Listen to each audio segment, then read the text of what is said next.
So finally the rains have stopped again. So I'm out early in the morning doing this video. Now just across the road from me there's a school and the kids will soon be arriving or have already arrived. They arrive at different times. So from time to time you might hear the odd door clacking and kids screaming and that, but that's how it is when you live across from school. This video really is going to be done about the Japanese garden. Finally the Japanese garden's done and I can show you it. But before we get to that, I want to go through one or two little bits and we'll take a little short walk through the garden because plants are looking absolutely fantastic. I know I always say that, but they really are now. They're really pushing on, as you can see from this.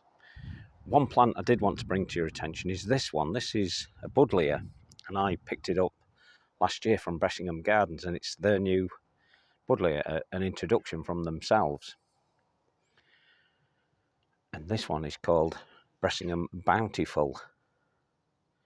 The flower is absolutely huge. I'll try and put my hand against that. I don't think it really does it any justice still in with my hand. But the flower itself is massive. You can see. Absolutely massive. So I'm very, very impressed with this. I've seen the original parent plant as well down at the gardens. When they introduced it, they showed us where it came from, and Adrian Bloom had been observing this one for the last 10 years, I do believe, to make sure it was a good one. So we know from that it's definitely sturdy and a good plant, and it is. It's fantastic. I love it. Never ever had a buddleia as big as this. Never. Well, the flowers, that is. And don't forget, this is only, well, you wouldn't know, but this is only, well, not even a year old, this actual plant. So next year, I don't know what it's going to look like. I did no clipping back when I planted this. I planted it last September and I did no clipping back, but I think I will in spring. I think I need to. And I planted it in this area because if you remember, this plum tree had a little bit of damage last year. And I thought, well, let's plant the buddleia there. If the plum tree recovers fully, then that's fine. The buddleia will still be okay with it. But if it doesn't, then the buddleia can almost take over.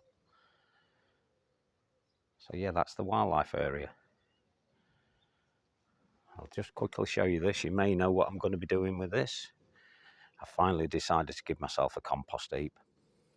So I'm collecting these pallets and that is going to go in that area there. I'll show you that once I've built it. So all the grasses are looking good. This is just ordinary giganteus, but it's looking fantastic. The other miscanthuses have yet to come out. Now I've been having a little think about this particular plant. This is digitalis, and I've been telling you all it's Stewartii because I was sold it as Stewartii. Was told it was. So I've done some investigation because I've had a comment that it probably isn't. Now on my investigations, the lip on the end there should be yellow or more yellow, and this one is more at times reddy brown on some of them, which suggests it might be one called Ferruginea, but Ferruginea only makes probably 2.5 foot, but I've since discovered there's one called Ferruginea gigantea which makes 6 to 7 foot, which this one is doing. So maybe we may have to rename that one when I do the talk. So I've always been calling it Stewartii. It could still be, I don't know. I need to really get some more material, some actual material of other plants to see if they're different to this one, but I don't know. So that could possibly be Ferruginea gigantea, as I said, which is a shame because I thought I had Stewartii, which is quite a nice one, but so is that. This one's Cirsium tuberosum that I tell people about, and it's a wild thistle. Its only failing is it gets to a size where it can be blown over and flop. I've just recently been looking at a picture of one at a previous garden, and it was on sand and it was stood on its own, stood completely on its own, and it had no support whatsoever. and it was stood just like that one is now, tall. That particular one's been tied in to stop it flopping. And then the other one, the Clasia bulgarica, that I said is different. It looks the same to most people, but it is different. This one has that more flat head, and it's a white flower. Whereas this one is already flowering, and is purple, like the typical Cirsium. And that really should be in the wildlifey bit, but I can't put it there because there's not really anywhere I can support it in there. I suppose I could put it where those daisies are. Those leucanthemums, they're just an ordinary species leucanthemum. They were here when I got here. I'm sure they're a named variety, but I don't know what they are. They all came from the original split. So I've had a bit of problems with me Calamagrostis, Calforsters this year. The rain has been so heavy at times that it's bent them down completely, which I knew it would do anyway. It doesn't usually snap them, only snaps a few of the stalks, but it's been relentless, and it's been on and off practically all summer. So it's not as thick as I was hoping that clump would be. There's several plants in there, but I don't worry about that because it still has a fantastic look, as you can see. And next year is another year, so let's hope next year will be okay. Who knows? As I say, it's quite early morning at the minute. Things are looking good. That Deschampsia is absolutely fantastic. That's Deschampsia cespitosa gold tau, means gold dew. And as you can see, it just has this altogether different look to a lot of the grasses. Sparkly. It is my favourite of all the Deschampias, really, because of its longevity. It tends to live a lot longer than the rest of them.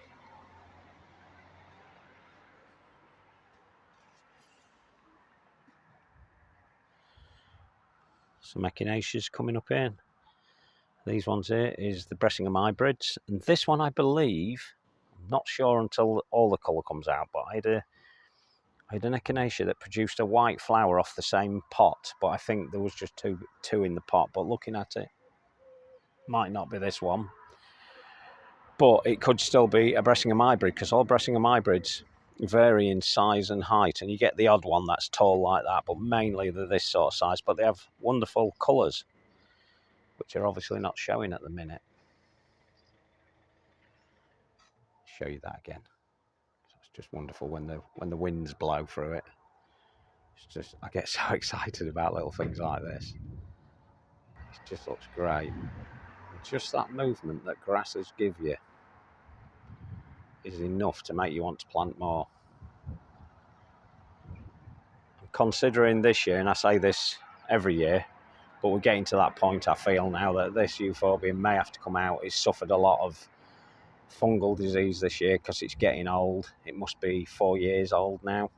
It probably makes it to 5 to 7 years old, I would say, at a guess. I think that's what it would do, but I think it's probably past its best. Now, do I put another euphorbia in there? I could do. I could put a nice one in there, because I do like the contrast between the two. It always looks nice. I don't know. I really don't know. There's a lot of jiggling about to do, a lot of thinking about. Especially when we start thinking about changing the way a border looks. We can either totally wreck a border, or we can make it look wonderful and superb and the best it's ever looked. Well, for that season anyway. That view is really nice. And as I said before, you just don't get the feel when you're just viewing it through the camera lens. You've actually got to be in the garden.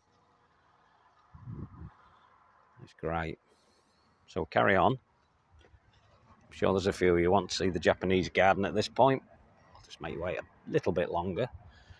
The silver birch is looking fantastic. And then finally, see if we can get a little bit closer to it.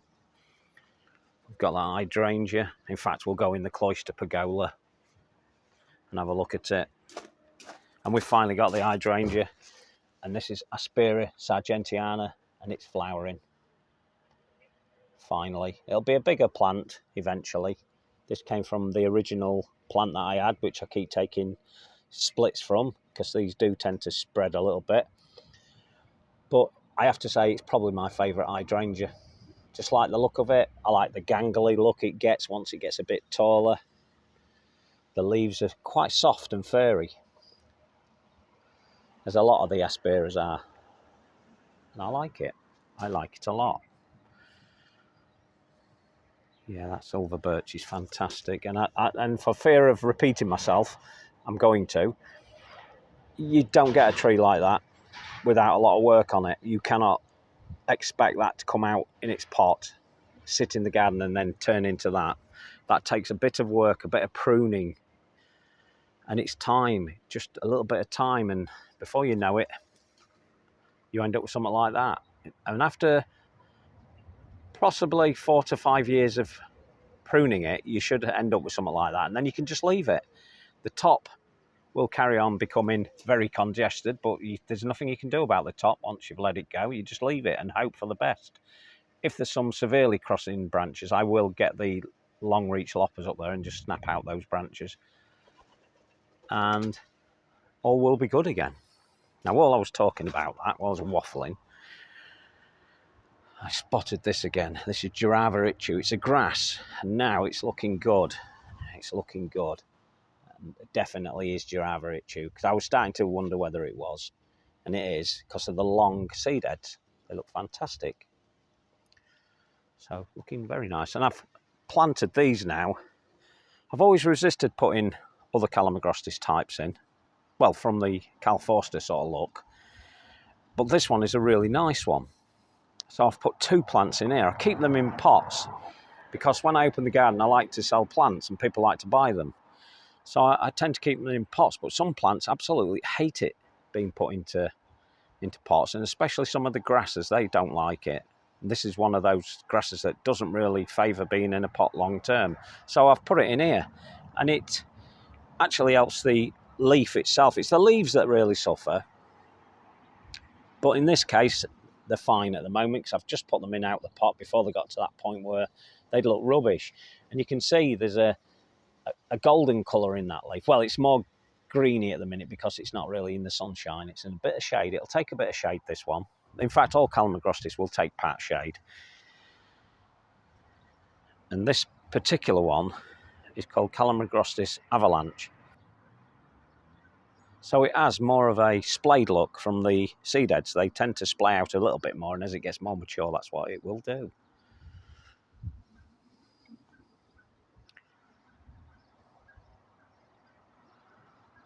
So things are maturing nicely now. I'm trying not to go through things that I've gone through before, because I know you're probably all sick of hearing about the same plants, but some of them just stand out so much, you just have to give them a bit of attention.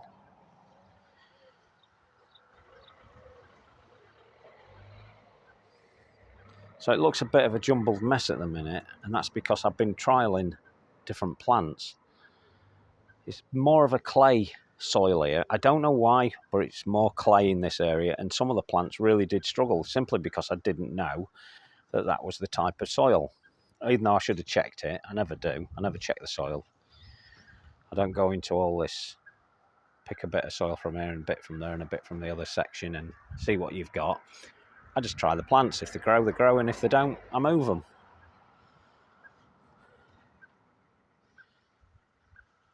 The Eupatorium likes it because it likes a more wetter area. In fact, that would live in a margin of a pond. And Eupatoriums do live at the sides of ponds and in wet areas. So it's coming on nicely now. That's the seedling that's on trial at the moment, and he's looking really good. And he's definitely taller again. It's 5 foot, which this Jampshire Goldschleier only makes 2.5 foot. And then Cabana Buta makes over 7 foot, and they are the 2 parents, and that's what's produced that. So hopefully that will turn out to be a good one.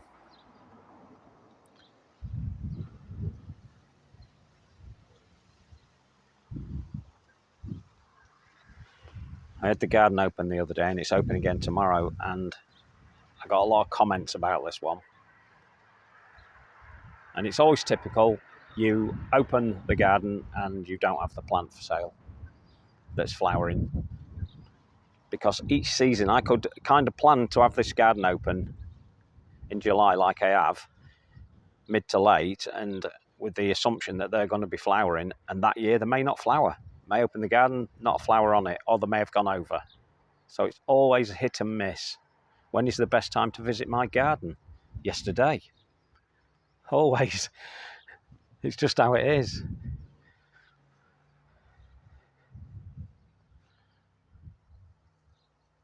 So everything's looking absolutely fantastic. I'm definitely planting more of that cortaderia. That's Patagonia. Definitely putting more of that in. The Ligustitium is now over, now setting seeds.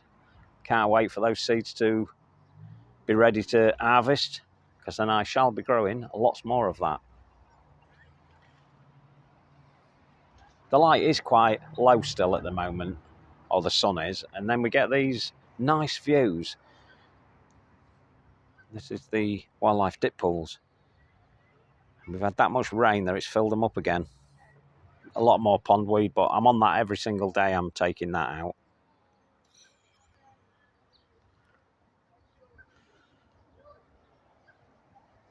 Just looks great. Okay, I think we've kept you long enough now, so let's take you up to the Japanese garden and have a little chat about it, what I've done.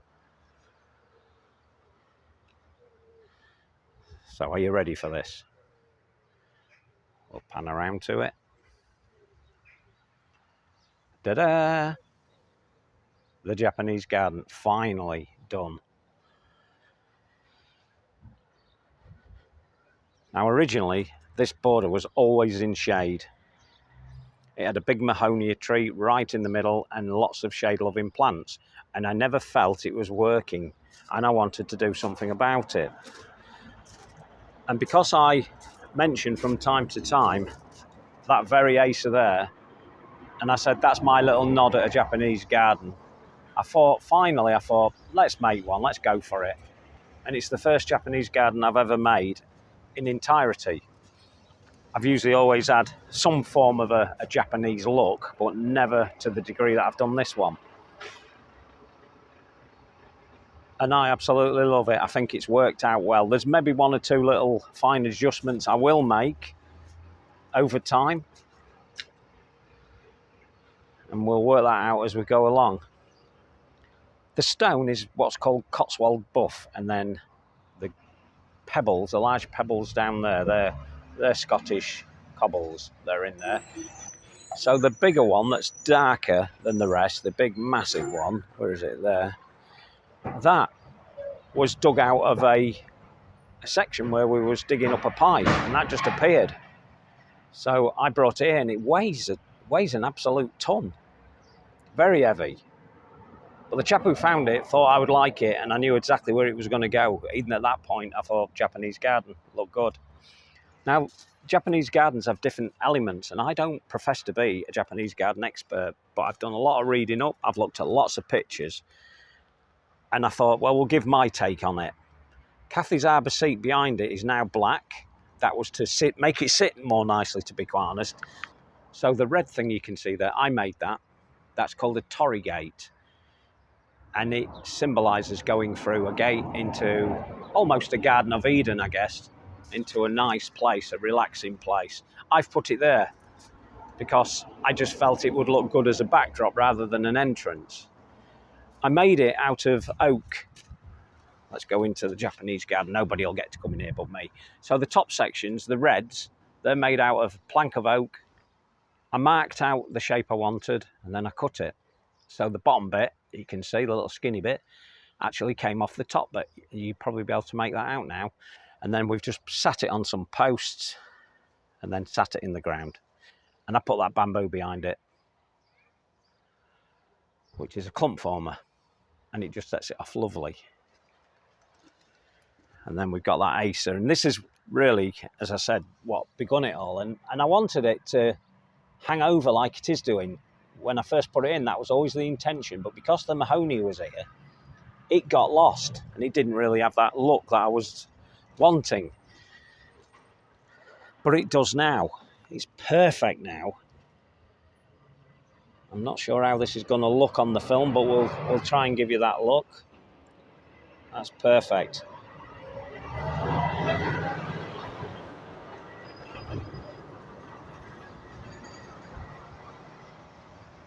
So I see a lot of these in Japanese style gardens, and these I think are to represent mountains.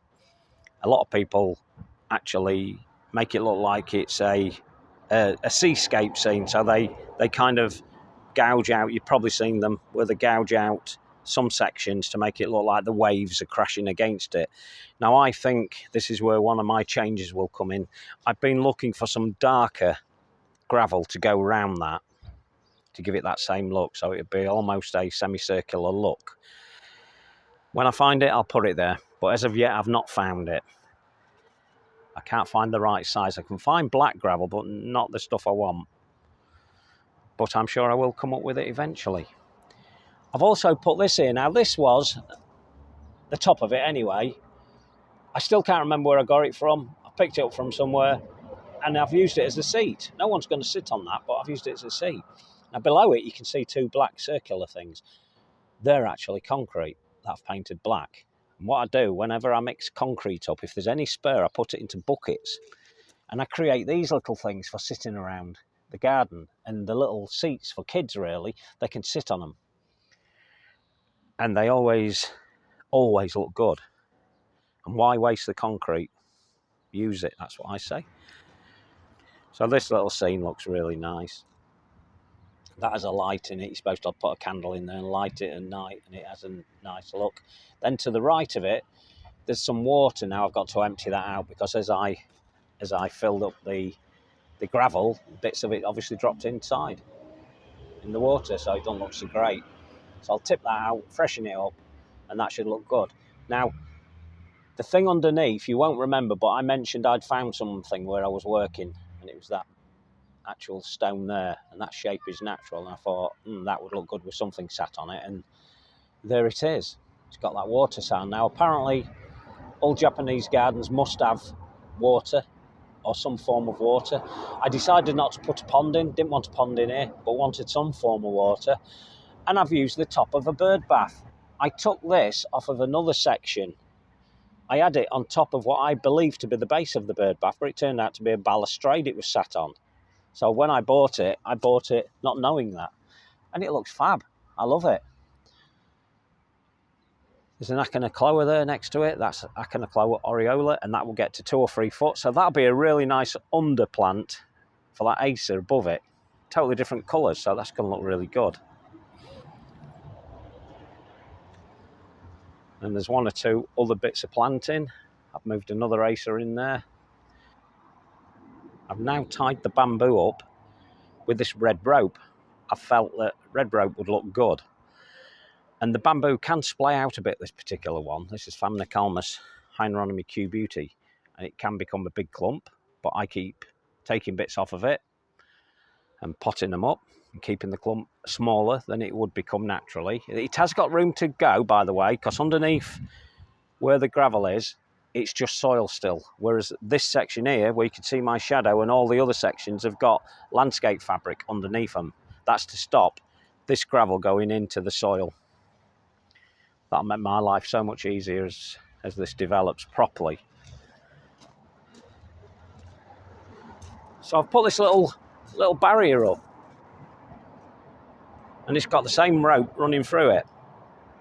And this, I guess I put that there because I thought it would look nice, and it does. It does look nice. And it would stop people wanting to go into there when they visit, stop them going in to the Japanese garden and wandering around, because it will become wrecked pretty quick. And I didn't want that. And this side, I've put these trellises up, just little trellises above the box edging. The box edging eventually will be clipped to some sort of a shape, maybe more of a formal shape. And over time, they will look really nice. I'll allow them to go up a little bit, but not a lot. And should I wish them to go higher, I can simply unscrew the trellis work and lift it higher. should I wish to do that. But I quite like it as it is at the moment. It just looks right.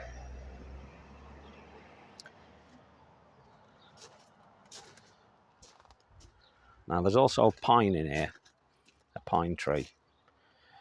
And I believe that every Japanese garden should have a pine tree. I've read up on it and it says pine trees represent longevity. And I guess that's because they take so long to grow in some cases. Not all cases, but in some cases. So we've put a pine tree in there. I had one in a pot, shifted it to there. The idea of the cobbles was just for interest. I was just landscaping the actual area itself while it was still soil, and I just felt it needed a dip, almost a dry riverbed look, without it looking too obvious. So I gave it a dip there, which is, I don't know if that's coming across on camera, but where the cobbles are, they're in like a little valley bit of it. And I know over time I'm going to have to keep pushing back the other stone.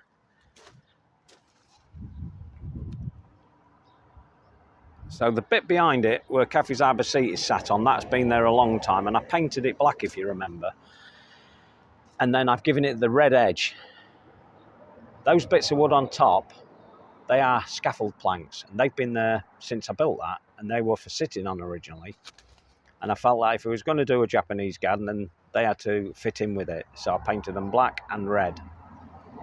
Red seems to be a nice colour to put into Japanese gardens. There is a reason for it. I can't remember what that is at the moment. I'll probably put it up on screen for you so you know. So we'll take a wander around the back end of it. And remember, gardens look different at different times of the day because of the sunshine and the area that they're in. And this looks really nice. That Acer, I absolutely love. I've loved that from the day I found it in my friend's nursery, falling over all the time in his pot because he'd clipped it wrong. So now it's got that lovely, I don't know what, falling over look. It is planted in the ground. I just love it. I just love it. It just really does set it off. Try and show you it there. So that's a very nice Acer. And when that Acer first grows, it's more purpley, more plummy than it is at the moment. Acers tend to lose some of the colour as summer comes in. They start off quite nice colours and then they can lose some of that colour, and that's just what that's doing. So I'm quite happy with that. It's all right. I like it.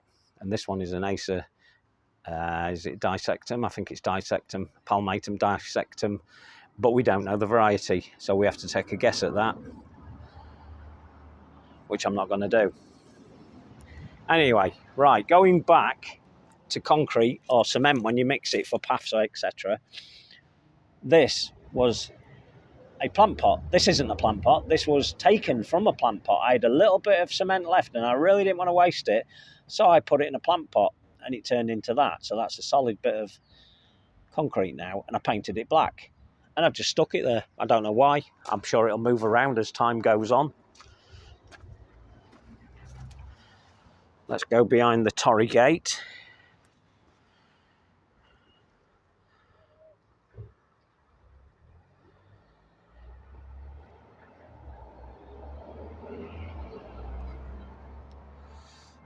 So it looks nice from here. And that all looks nice. And I think it works. Let me know what you think. But I'm very happy with this. It's took some time, and I know I've held it back from you simply because I wanted to do the big reveal. It's always more impressive. I know people like to see me creating these things, but sometimes it actually pays to show the big reveal at the end and then give an explanation of what I did.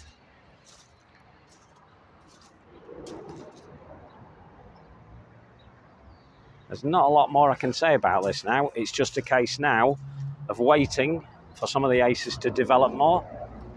That particular one on the left there will get taller, probably 6 to 8 feet. The acer drooling over there will definitely keep growing. I might have to do some pruning to keep that actually looking as it does now. And then the one to the right, further back, the green one, that will, it won't be massive, probably 6 to 8 feet again, and it is more columnar, that one. And then the pine here is a slow growing pine, can get big eventually, but it's very slow growing, so in my time possibly won't cause me a problem, or shouldn't cause me a problem. But you never know, it might have a particularly good year and want to grow really quick. Now I've posted a picture of this area, or several pictures, on Instagram on a Japanese garden site, and I got some quite nice comments, which was really nice. And people spotted these. They didn't really understand why I'd created this, why I'd done this, because there was only bits of it in the pictures, so they only got to see sections of it. And I explained that actually the garden is bigger than just the Japanese garden, and there's lots of sections. And this is the telegraph pole pergola walk, as you all know. And somebody says, oh, is that barbed wire? And then again, you've got to explain why you've put barbed wire up there. Well, it's cheaper than buying the stuff you can buy from garden centres. I think that barbed wire roll was over 50 metres long and cost me about 20 quid. You try and buy the same climbing wire for that from a garden centre, you'll just not get it for that sort of price anyway. So I always look for something that's a bit cheaper, because gardens can become quite expensive. So yeah, there's not a lot more I can say about it. I hope you all like it. I know I've kept you waiting, as I said. But there's the result. We just got to wait for time now.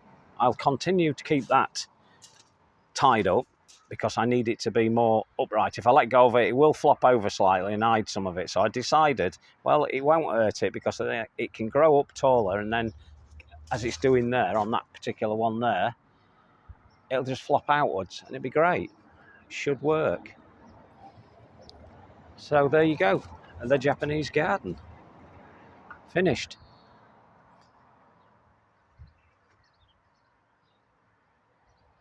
So because we're out, we might as well carry on. I tend to do longer videos now. People like the longer videos, from what I can gather.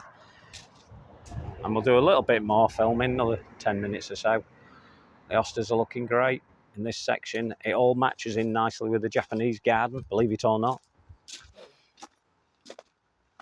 I'll have a look from here so you can see for yourselves. There you go, look at that. I love it. I do.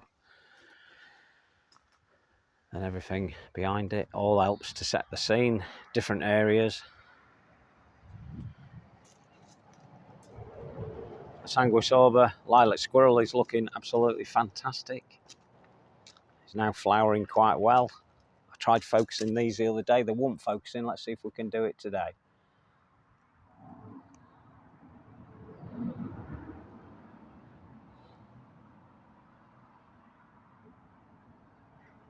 So that's a little bit better focused. It's nice, I like it. And as I said before, when the wind hits this, we get this nod to the garden look, which I really like when the wind's blowing. Eupatorium's looking great in this border. This border's going to have a little bit of messing about with it. This is the new border I didn't build that long ago, if you remember. So it's relatively new, with that circular effect in there. And to be quite honest, there's too many plants in here. But we always do that, and I've always said, plant a lot of plants, and then you'll have some sacrificial ones which will need to be removed eventually. And I will be taking some of these out. I can already see there's just too many. It's a bit of a case of too many cooks spoil the broth. So we're going to pare that back and see which ones I want to lose. I think I know which ones I want to take out at the moment, but I'm going to let them develop this year. I'm not going to mess about this year. By the end of the season, I will know what I want to do, and I will remove the ones at the end of the season in about September, take them away, and then have a rejig. See what's going to work better. Because we kind of lose this. And because all the other plants are grabbing your attention, that kind of goes. Now, I know once winter comes, this will come into the fore again. And you'll see it again, because these plants will be dying away. They'll be cut back. But nevertheless, I think there's just too many too many plants in this area to give it any sort of justice. And gardens aren't just about plants, remember. Got to give them interest. Got to make them look nice by putting man-made features, as I always say. And I don't want to be preachy about that, but it does work. So this Veronicastrum virginicum is looking great. I think it's adoration, we still don't know. We can't be 100% sure. But it's looking great, and they get to this point where seeds start actually becoming viable underneath. Well, they kind of take this look on, and then they have this altogether different look. So from here, it's almost white at the base, and then it goes up into the purple, whereas originally it would just be one big purple flower head, but now it's turned into that. And then a lot of Veronicastrums do this, or Virginicum types, and they produce these little flowers underneath like that.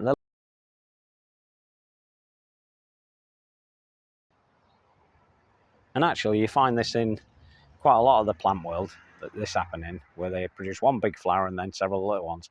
And I think, thinking about it, buddleias do something very similar. This is the half shady border. I call it the half shady border because it has a tree here. So when the sun goes round to there, it becomes shady again. So I just thought half shady border would suit it. And I've planted accordingly.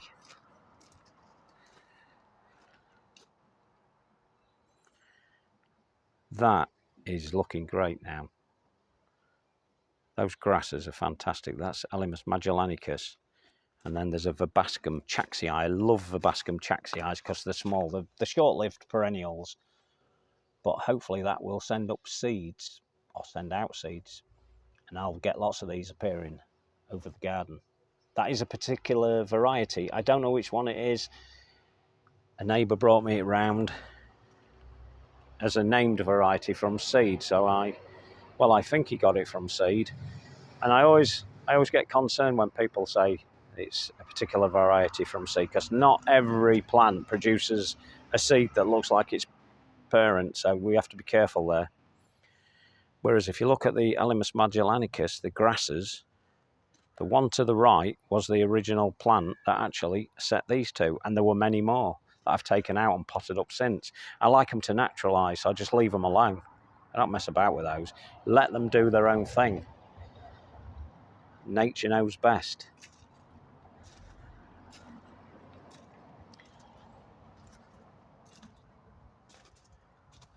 This is the birch border.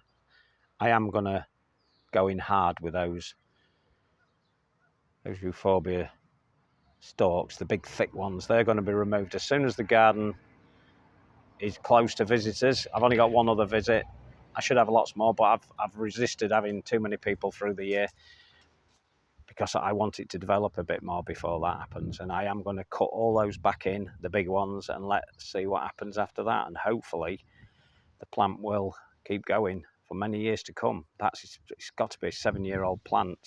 So technically it's at the end of its life really, but this one looks like it's going to go on forever because they are fairly short-lived plants.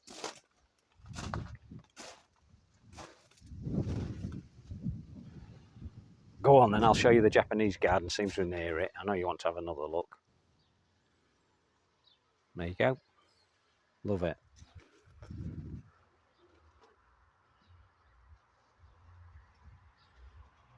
This is a lovely view down here. Now that all the plants are establishing, that's great. And I even get music thrown in by a passing car to entertain me. The only thing that could be any better is having a cup of tea in my hand. And then this would have been the perfect walk. There's another Deschampsia here. This is a good one. This is Cespitosa Silver Mist, a Bressingham introduction. Bressingham Gardens. If you don't know anything about Bressingham Garden, I'm surprised at how many people I know that have never heard of Bressingham Gardens down in Norfolk in the UK. Just look them up online. They are fantastic, and they have introduced plants you will recognise, but never knew that they came from there. But they did. And they actually have this cortaderia, this pampas grass, in their borders and they've planted several of them, and they look superb. They have massive borders there, massive perennial borders. They have, one of the gardens is called the Dell, which is a bigger garden, and then Adrian Bloom produced a garden called Foggy Bottom. Can you believe? We're in Grassy Bottom, he's in Foggy Bottom.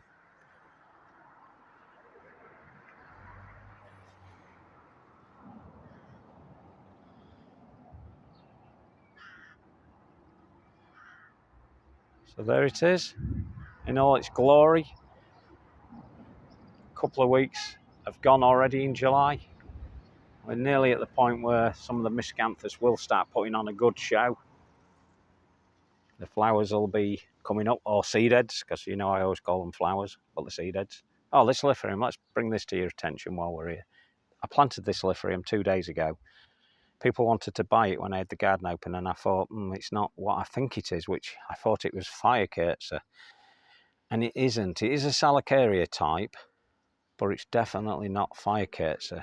Take a look at that, and then have a look at Firecurtzer, which is that one. Totally different.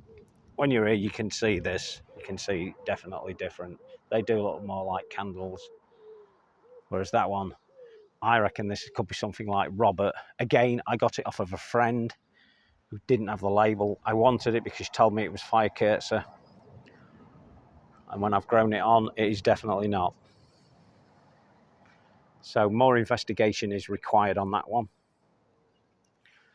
Okay, so I'm going to end it there, and we'll end it with that little shot through to the Japanese garden. I hope that was worth waiting for. Let me know in the comments if you want me to discuss anything further. Let me know and I'll do that as well. If you want any advice, if I can give you it, I will. Okay, so I'll touch on the next one. Ta-da.